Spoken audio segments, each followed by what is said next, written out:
Hi students, in today's lecture I will tell you that how to get the maximum value from any numeric column.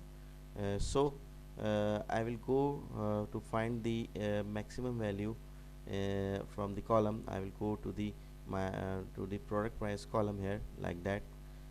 Select all the column in one shot and go to the transform tab like this, and then go to the statistics tab like this, and click on the maximum like this.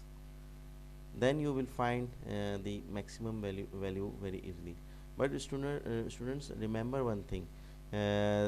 This procedure is only for to view the data, not for reporting purpose.